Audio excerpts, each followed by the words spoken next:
წინა ეპიზოდში. იბერიის ნახევარკუნძული საუკუნეების განმავლობაში გადადიოდა იბერებიდან რომაელებზე, ვესტგოთებზე და ბოლოს არაბებზე. არაბებმა შექმნეს ძლიერი ალ-ანდალუსი. ქრისტიანთა რეკონკისტამ ნელ-ნელა უკან დაებრუნა ტერიტორიები და მე-15 საუკუნეში მხოლოდ გრანადა დარჩა მუსლიმური. იზაბელასა და ფერდინანდოს ქორწინებამ გააერთიანა კასტილია და არაგონი დაარსა მომავალი ესპანეთი. მათ ძალაუფლების ცენტრალიზირება მოახდინეს, შექმნეს ინკვიზიცია და წმინდა ერმანადას. იზაბელამ დააფინანსა კოლუმბოს ექსპედიცია, რამაც გახსნა გზები ახალ მსოფლიოში. 1492 წელს დაეცა გრანადა და დასრულდა მუსლიმთა ეპოქა იბერიაში. იზაბელას სიკვდილის შემდეგ ძალაუფლება გადავიდა მისი შვილის ხელში, ხუანა პირველი შეშლილი, რომელიც ფსიქოლოგიურ კრიზისში ჩავარდა და ტახტიდან ჩამოაშორეს. ფერდინანდოს სიკვდილის შემდეგ მემკვიდრედ გამოაცხადეს კარლოს პირველი, მომავალში კარლოს მეხუთე, გაერთიანებული ესპანეთის პირველი მეფე და იმპერატორი.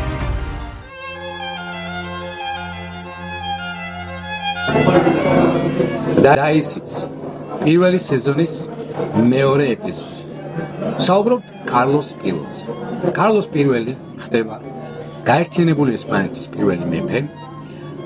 ბაბუამისისგან მას დარჩება არაგონი, დარჩება იტალიის რაღაც ნაწილები. დედამისის მხრიდან რა თქმა უნდა კასტილია, ასევე კოლონიები ლათინო ამერიკაში. ბაბუამისისგან მამის მხრიდან თუ გახსოვთ მაქსიმილიანო მეორე, რომელიც იყო რომის საღვთო იმპერიის იმპერატორი, მას მოგვიანებით 3 წელიწადში დარჩება ფლანდრია. 3 წელიწადში მაქსიმილიანო მეორე გარდაიცვალა, საუბრობ ბაბუაზე, რომელიც არის იმპერატორი. რომის საღვთო იმპერიაში ტარდებოდა არჩევნები ახალი იმპერატორის ასარჩევად. ამ არჩევნებში მონაწილეობას იღებენ კურფურსტები.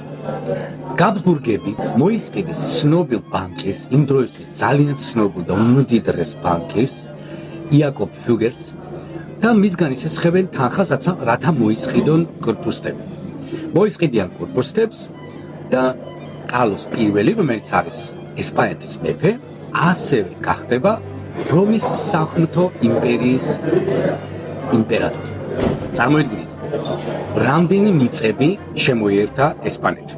თუმცა მთელი მე-16 საუკუნე ისინი ამბალეს გადახდას მომუნდებიან. ასე გახდა კარლოს პირველი ესპანეთის მეფე და როგორც კარლოს მეხუთე რომის საღვთო იმპერიის იმპერატორი.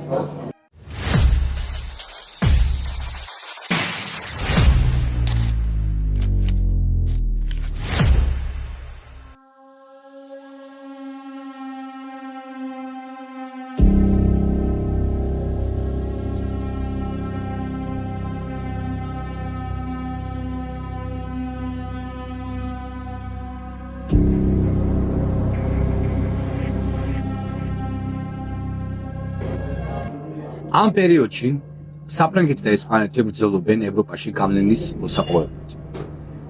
იმართება ბრძოლა ქალაქ პავიაში, იტალიაში, საფრანგეთსა და ესპანეთს შორის, სადაც საფრანგეთი მარცხდება.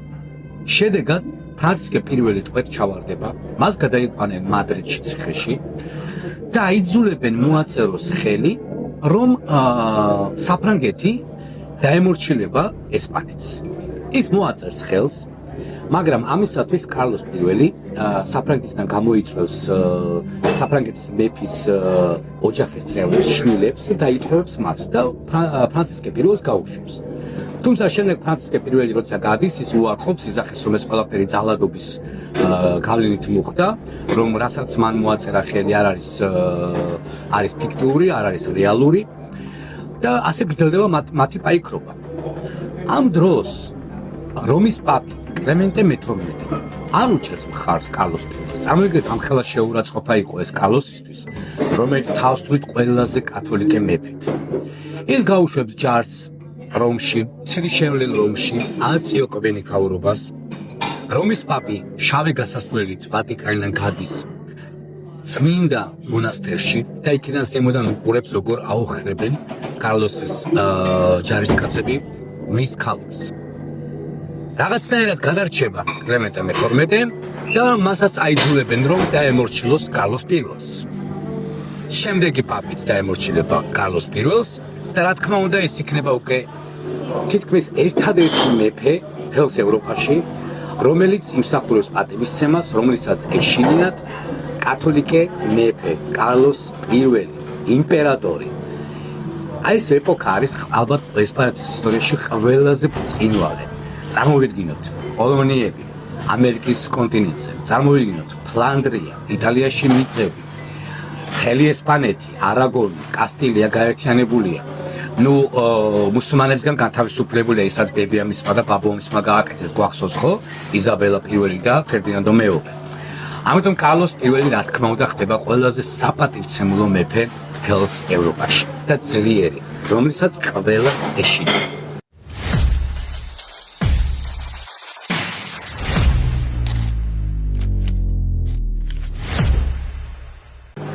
ყველაფერი ასე მარტივად არ არის.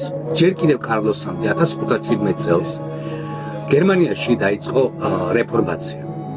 კარლოს უნდა რომ გაერკვიოს მდგომარეობაში, მას არ უნდა რომ მის იმპერიაში იყოს სხვა რელიგიები, ის ამას არ დაუშვებს და ცდილობს ყველანაირად ხელი შეუშალოს ამ პროცესს, რეფორმაციის პროცესს. ქალაქ ბორშის მოიწევს კულტურებს, რათა გაერკვიოს მდგომარეობაში და სწორედ ამ შეკრებაზე გამოჩნდება მარტინ ლუთერი, ყველასათვის ცნობილი მარტინ ლუთერი, რომელიც არის გერმანელი სასულიერო პირი, პროტესტანტიზმის ფუძემდებელი და რეფორმაციის დამწყები. მარტინ ლუთერს თავიდან შეეშინდება, ის არაფერს არ იტყვის, თუმცა ბოლოს გამოვა სიტყვა და იტყვის, რომ ის არ დანებდება, ის მაინც განაგრძობს რეფორმაციას. კარლოს პირველი და კარლოს მეხუთე იგივე ძალიან უკმაყოფილოა. ის ჯერ არაფერს არ აკეთებს, არაფერს არ მოიმოქმედებს, მაგრამ საბოლოო ჯამში ის ამ პროცესს ვერ შეაჩერებს. უკვე 1555 წელს მიაღწევენ შეთანხმებას და ამ შეთანხმების მიხედვით ვითარება არის ასეთი. რამდენი სამეფოა, იმდენი რელიგია. თუ დაუშვათ, ჩვენ უნდა გვესმოდეს, რომ გერმანიაში მაშინ იყო დაახლოებით 300-მდე სამეფო. დაუშვათ, ამ ტერიტორიაზე მეფობს კათოლიკი, ამ ქვეყნის მოსახლეობა, ამ ტერიტორიის მოსახლეობა იქნება კათოლიკი. თუ არ მოგწონს, გადადი გვერდითა სამეფოში, სადაც არის დაუშვათ პროტესტანტიზმი, ან კალვინიზმი. აი ესე დაალაგდა სხვა შორის ძალიან დემოკრატიული გზით, მინდა გითხრათ, მაგრამ იმ დროისთვის მე მგონი ყველაზე სწორი და ყველაზე ესეთი გონიერი გადაწყვეტილება იყო. კარლოს ეს ძალიან აღიზიანებს, ის არ აღიარებს კათოლიციზმის გარდა არც ერთ სხვა რელიგიას.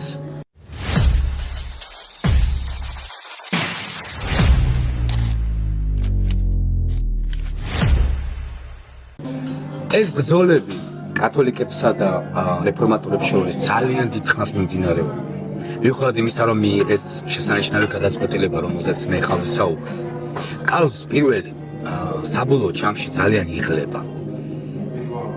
შესაძლებელია მას დედამისის განხვანა პირველი შეშლილი გახსოვთ. გამოყვა გენეტიკურად ეს დაავადება, მას ჰქონდა ცოტა რაღაც სულიერი დაავადება, ის ძალიან დაიღალა. ასევე დაბერდა, მათ თითქმის 40 წელი მართ ესპანეთი და ასევე როგორც იმპერატორმა და ის გადავა ვიუსტის მონასტერში. მან უარი განაცხადა ტახტზე, ჩვენი მეთოდა ის გადადგება და თავის ტახტს გაუთმობს მის შვილს ფილიპე მეორეს. ეხლა როგორ ხდებოდა? იმ პერიოდში, რო გამხდარიყავი მეფე, ანუ მამა უნდა მოკვდეს და გადადგომა ეს იყო ძალიან იშვიათი. ამიტომ თუ ხდებოდა ასეთი შემთხვევა, როდესაც მეფე გადადგა და ის უთმობს თავის ტახტს მის შვილს, უნდა გათამაშებულიყო გარდაცვალების, ანუ დასაფლავების სცენა. წარმოიდგინეთ, ანუ მეფე მოკვდა, გაუმარჯოს მეფეს, ხო? ანუ აუცილებელია რომ მეფე მოკვდეს, თუმცა გათამაშება მიდიოდა ამ შემთხვევაში. კარლოს პირველი წერს ხუბოში, მას თავზე ადგანან მამაოები, მღვდლები, უგებენ წეს და ის უბრალოდ წევს და ამას ყველაფერს უსმენს. წარმოიდგინეთ, ასე ინტერესო სანახაობა იქნებოდა ეს. და ასე სრულდება მისი მეფობა, ანუ მეფე აუცილებლად უნდა მოკვდეს, ის არ უნდა გადადგეს. რა მეფეა ხო? ანუ მეფე მეფობს სოფლის ბოლომდე. სწორედ ასე ტახტი გადაეცემა ფილიპე მეორეს.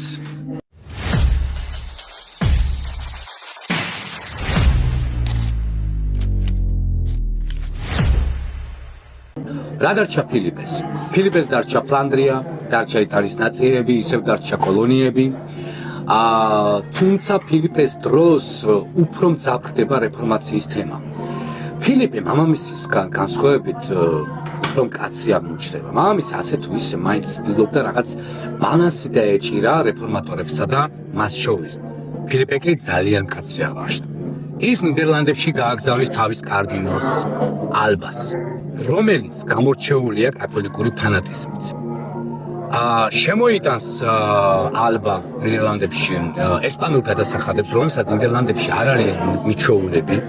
ეს გამოიწვევს ბუნტს, იწყება სხვა განსხვავებული რელიგიის დევნა და ამ დროს ნიდერლანდებში მეგობრებოდ ძალიან ვითარდება კალვინიზმი. ასევე ვითარდება პროტესტანტიზმი. ალბა დაერევა პროტესტანტებს, დაერევა კალვინისტებს, დაერევა კულტურებს. ის ჩამოკიდებს ორ ცნობილ გრაფს, ეგმონს და ბორნს, რომელთა ძეგლი ახლა დგას ბრიუსელის ერთ-ერთ მოედანზე. და გრძელდება ეს ბუნტი, გრძელდება აჯანყებები. 1591 წელს საბოლოო ჯამში გაერთიანებული პროვინციები ნიდერლანდებში მოაცხადებენ, რომ ისინი არ ცნობენ ფილიპე მეორეს. ჩრდილოეთის ნაწილი გამოეყოფა, გახდება დამოუკიდებელი და ასე დაიბადება მომავალი ნიდერლანდები, ხოლო სამხრეთ ნაწილი დარჩება ფილიპეს ქვეშევრდომობის ქვეშ. ასე დაიბადება ბელგია.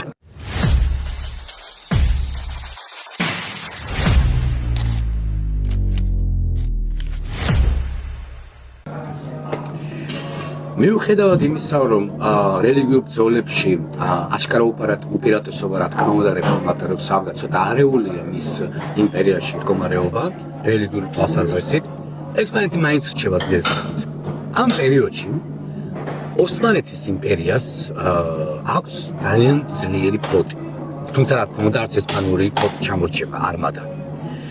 1571 წელს ლეპანტოს ბრძოლაში ესპანეთი დაამარცხებს ოსმალეთის ფლოტს, ეს კიდევ ერთხელ მას რეპუტაციას აუმაღლებს, კიდევ ერთხელ გრძნობს, რომ ესპანეთის იმპერია ჯერ კიდევ ფეხზე დგას და ძლიერია. მაგ დროს ოსმალეთის იმპერიას მართავს სულეიმანი დიდი, რომელიც პერიოდიც ალბათ ყველამ იცით, რომ იყო ძალიან ბრწყინვალე ოსმალეთის იმპერიაში. ფილიპე აგრძელებს პროტესტანტების წინააღმდეგ ბრძოლას და არის ასეთი ქვეყანა, რომელიც ყველამ იცის, ინგლისი. მას მართავს ელიზაბეტი, რომელიც არის ღრმა პროტესტანტი. ინგლისი ასევე ცდილობს შეიჭრას ესპანეთის კოლონიებში, სადაც ესპანეთი არავის არ უშვებს. ამ დროს ყველასათვის ცნობილი პირადი, ფრანცისკ დრეიკი, ცდილობს როგორმე შეიჭრას ესპანეთის კოლონიებში. ის თავს ესხმის ესპანურ გემებს, თუმცა ვერაფერს ვერ გაზდის, რადგან ესპანეთი არავის არ შეუშვებს და მაგ დროს ამბობენ, რომ ბავშვებსაც კი აშჩინებდნენ ფრანცისკ დრეიკის სახელით. 1597 წელს მარი სტიუარტი, რომელიც არის შოტლანდიის დედოფალი, არ ემორჩილება ელიზაბეტას და მას დასდებენ ბრალს, რომ ის იყო ჩართული შეთქმულებაში დედოფლის წინააღმდეგ. მას თავს მოკვეთავენ. ფილიპე ძალიან გაბრაზდება, როგორ ევროპის კონტინენტზე ერთადერთი შემორჩა მისნაირი კათოლიკე დედოფალი და ვიღაც პროტესტანტმა თავი წააჭრეს, ძალიან შეურაცხყოფილად იცნობს თავს და გაუშვებს თავის ფლოტს, არმადას, რათა მათ გაანადგურონ ინგლისი, თუმცა ინგლისის ფლოტი ამარცხებს ესპანურ არმადას და მერე გამოეშვა სხვადასხვა ასევე ხელი შეუშალა, ძალიან იყო უზარმაზარი ქარი და ამბობენ, რომ გამოვიდა ესეთი მონეტები ინგლისში, სადაც იყო წარწერა, რომ უფალმა შეხვერა და ისინი გაიფანტნენ. მიუხედავად ამისა, ფილიპე მეორე თავის პირადს, რომელიც დამარცხებული ჩამოვიდა, არ დასაჯა, ხელი ჩამოართვა, მიუსამძიმრა და რაღაცნაირად არ შეიმჩნია ეს დამარცხება. ეს იყო პირველი დამარცხება პროტესტანტების მხრიდან, რაც ასევე ალბათ ორმაგად შეურაცხმყოფელი იყო კათოლიკე მეფისთვის.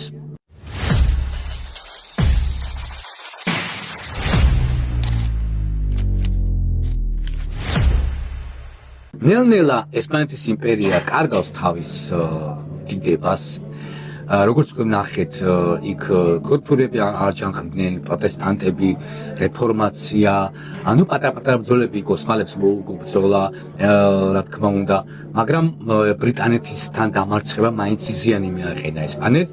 ამას გარდა ის ოქრო, ის ვერცხლი, ის სიმდიდრე, რომელიც კოლონიებიდან მოდის, იქ არამიზნობრივად იხარჯება. იხარჯება ფუფუნებაში, იხარჯება დაუსრულებელ ომებში. და იცით რა არის, არ ხდება მოდერნიზაცია. თუმცა ამ დროს ინგლისი ეკონომიკურად უფრო ძლიერდება და ვითარდება. ეხლა ნახეთ, კიდევ რა არის აქ მთავარი მომენტი.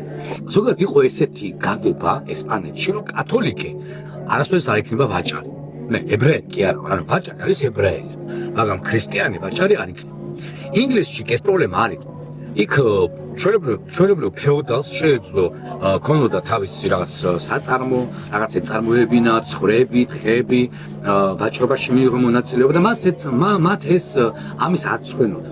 მაგრამ ესპანეთში იმდენად იყო კათოლიციზმის ფანატიზმი, რომ ისინი თვლიდნენ, რომ კათოლიკე და ვაჭარი გამორიცხულია.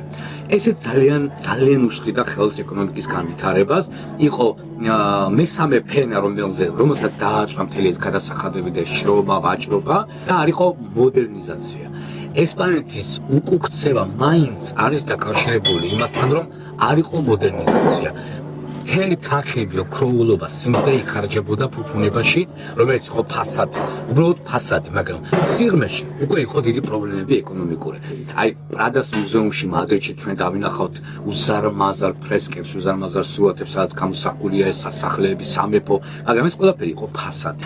მის მიღმა იყო პრობლემები, მაგალითად იყო ასეთი დედოფალი, პრინცესა, უпростоრად ფრანგი წარმოშობის პრინცესა ესპანეთში, რომელმაც ერთხელ გაიღვიძა და თქვა, რომ ეს მოხარშული კვერცხი მინდა და მოსამსახურე მას უთხრა, არა გვაქვს დედოფალო, თქვენო აღმატებულება, არ არის კვერცხი. როგორ თუ არ არის კვერცხი?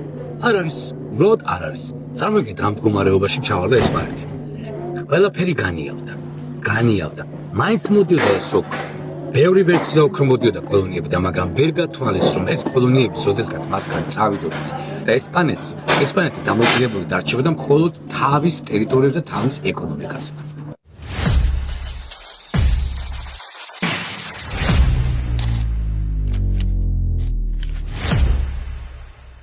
ასე გაგრძელდება ფილიპე მესამეს, ფილიპე მეოთხეს დროსაც, არ ხდება არავითარი მოდერნიზაცია, ხდება მხოლოდ ჩვენება, როგორ კარგად აცლიერად, როგორ ლამაზად ჭამენ, ფრესკები, უყვეთავენ გოიას ცნობილ მხატვრას, უყვეთავენ პორტრეტებს, ოჯახის, ცალ-ცალკე და არანაირი მოდერნიზაცია, არავითარი განვითარება. უბრალოდ, როგორ გითხრათ, მთელი სამეფო უყურებს მეფის და მისი ოჯახის წევრების ლამაზ ცხოვრებას, იხდიან გადასახადებს, გაჭირვებით მიაყრს თავი და ნელ-ნელა ეს პროცესი უფრო მახინჯდება. ესპანეთი გარდაიქმნება ევროპაში ერთ-ერთ ყველაზე ღარიბ სახელმწიფოდ, რომელსაც ყავს ერთ-ერთი ყველაზე ძლიერი და უშუალოდ სამეფო კარი. კარგად ჩაცმული, კარგად დახურული, კარგად მოვლილი, ლამაზი სასახლეებით. თუმცა უკვე ყველა მიცის, რომ ამის მიღმა ესპანეთს არაფერი არ გააჩნია.